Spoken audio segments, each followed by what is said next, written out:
नमस्ते, मी धन्वंती. माझ्या ब्लॉग चॅनलमध्ये तुमचं खूप खूप स्वागत आहे. दुपारचे 1 वाजले. हे ड्युटीवर गेले, त्यांची सेकंड शिफ्ट आहे. मी गच्चीवर आले. बघा, पाऊस थोडासा येऊन गेला आहे. हे पहा, हे पहा, कपडे असे सुकत घातलेत. लवकर धुवून टाकलेत म्हणजे सुकायला पाहिजे. हे पहा,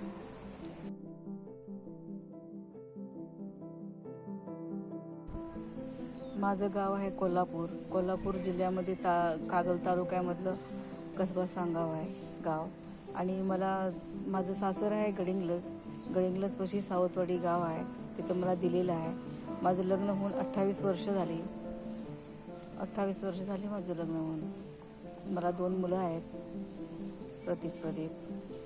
अजून मी मिस्टर CSFमध्ये आहेत, फायर ब्रिगेड खात्यात. ते नोकरीनिमित्त आम्ही बाहेरच असतो. 28 वर्ष आमची 3-3 वर्षाला बदली होती. आता हे माझं 12 का 13 युनिट आहे. हे 14 युनिट आहे. मी त्यांच्यासोबतच आहे प्रत्येक युनिटमध्ये. पोस्टिंग झाल्यानंतर आम्हाला लवकर क्वार्टर भेटत नाही.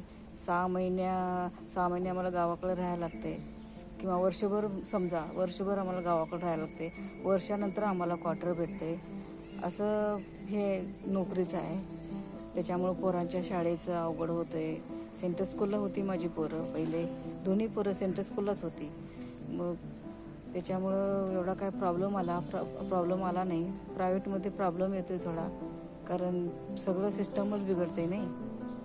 त्याच्यामुळं पोरांना लहानाचं मोठं करायचं, एक गृहिणीच करू शकते. एक जबाबदाऱ्या असतात. 6 महिने ट्रेनिंग झाल्यानंतर पहिलं युनिट त्यांना दिलं केरलामध्ये. 1 वर्ष आम्ही राहिलो तिथून. मग मेंगलोरमध्ये आलो. मग मेंगलोरमध्ये प्रतीक जन्मला होता. मग तिथे 1-2 वर्ष राहिलो. तिथून आली आमची MP ला पोस्टिंग. MP मध्ये होशंगाबाद एक गाव आहे, तिथं पण चांगलं होतं, पण क्वार्टर लवकर भेटलं नाही. 1 वर्षानंतर भेटलं. तिथून मग तिथे 1-3 वर्ष राहिलो. तिथून आम्ही गुजरातला आलो, KGBP कावासला. तिथं 3 वर्ष राहिलं. तिथं माझा लहान मुलगा जन्मला होता. तो 2.25 महिन्याचा होता. आम्ही घेऊन गेलो होतो.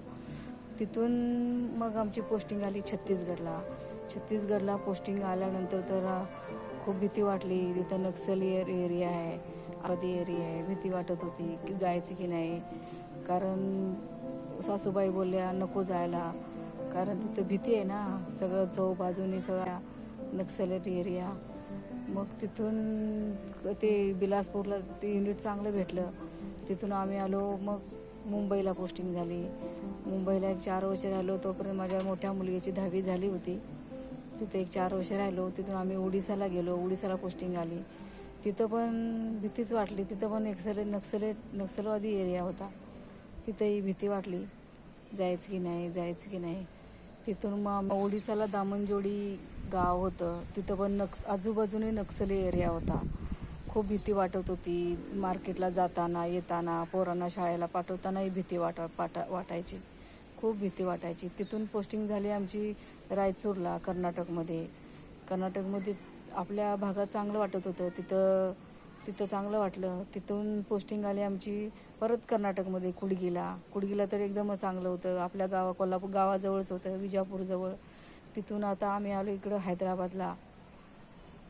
हैदराबादला येऊन आता आम्हाला इथे 2 वर्ष झाली.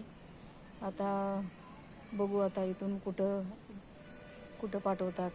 इथे 3 वर्ष ठेवलं तर चांगलं होईल आम्हाला. बघू आता काय होते. असं सगळे आमचा प्रवास आहे. रिटायरमेंटला 4-5 वर्ष आहेत. मुलांची लग्न करायचे आहेत, घर घ्यायचं आहे. गावाकडे खूप कामं आहेत.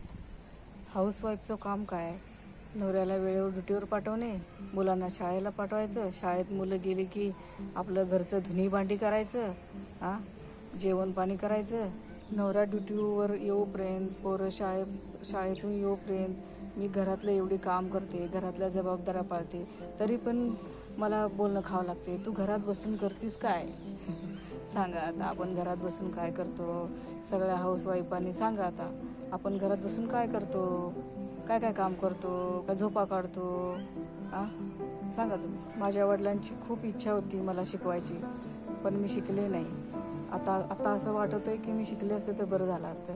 मला स्पोर्ट्समध्ये खूप इंटरेस्ट होता. आजच्या पिढीला खास करून मुलींना शिकण्याची खूप गरज आहे. आपल्या पायावर उभं राहण्याची खूप गरज आहे.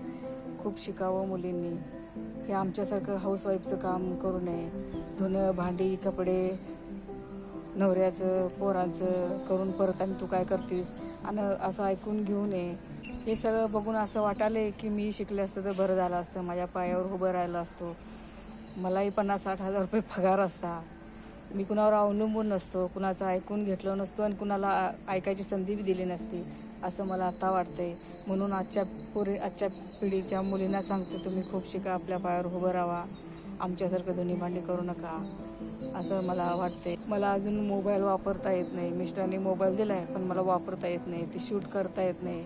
पोरं मला जरा शिकवतात, मदत करायला लागलेत, म्हणून मी एखादा व्हिडिओ तर करायला लागलो आहे. जे मिस्टर CSFमध्ये आहेत, फायर ब्रिगेड खात्यात. मी हाऊसवाईफ असले तर काय आलं, माझ्या मिस्टरांचा सपोर्ट आहे मला, माझ्या मुलांचा सपोर्ट आहे मला. मम्मी तू शिक म्हणतात पोरं मला. पोस्टिंग झाली की भाषेचा प्रॉब्लेम होतो आहे. माझ्या बाबतीत पण असंच व्हायलं आहे. मला थोडंसं अडकळल्यासारखं होतं आहे ना, त्याचाच प्रॉब्लेम आहे.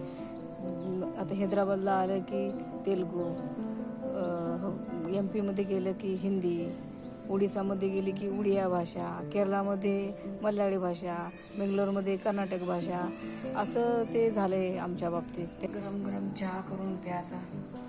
संध्याकाळचे 5:30 वाजले, चहा उकळतोय. या चहा प्यायला. तुमचा चहा झाला का? तुम्ही मला कमेंट करून नक्की सांगा. संध्याकाळच्या जेवणात अंड्याची भुर्जी करणार आहे. हे बघा, 4 अंडे, मिरची, टमाटो आणि 4-5 कांदे घेतलेत. भाजी करते आणि तुम्हाला दाखवते. हे बघा, गॅसवर कढई ठेवली. कढई तापली तर तेल टाकूया. थोडं तेल टाकायचं. जास्त मसालेदार करत नाही मी, जास्त मसाले टाकत नाही, साधीच करणार आहे भुर्जी. हे बघा, मिरच्या टाकूया. मिरच्या तिखट आहेत. हा त्याला खाट्या लागला की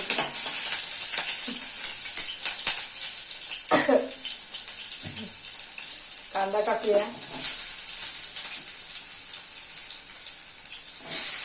तुम्ही कसं करताय भाजी? काय काय टाकताय तुम्ही? कोण गाजर बी टाकते, त्या ढोबळी मिरची टाकते.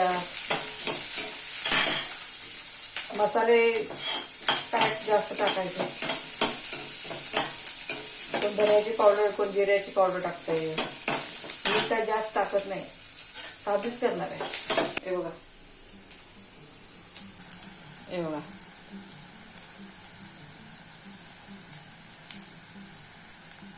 बघू शकता.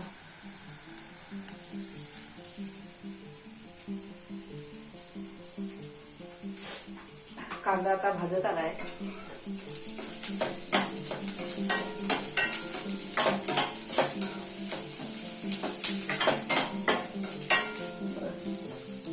कांदा आता भाजत आलाय.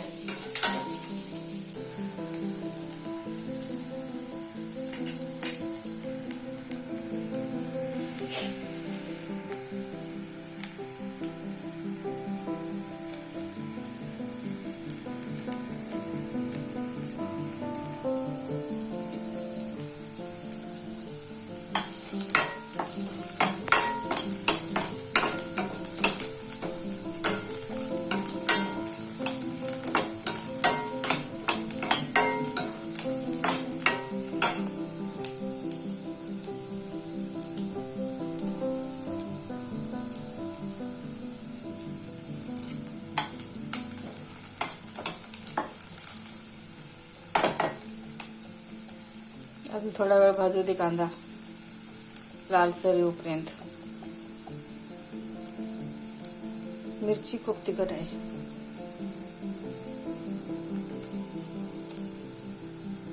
आता टमाटे टाकायचे.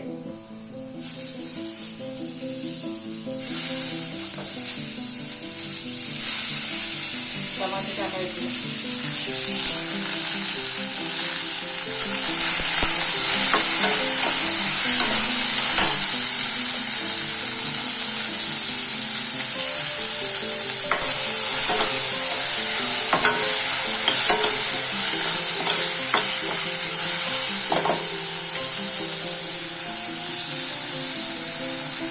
चांगलं भाजून द्यायचे.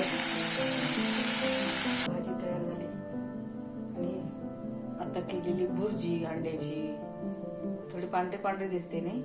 त्याच्यात मी हिरवी मिरची टाकली, लाल तिखट टाकलं नाही म्हणून तशी दिसते. या जेवायला. आजचा व्हिडिओ आवडला असेल तर लाईक करा, शेअर करा, सबस्क्राईब करा.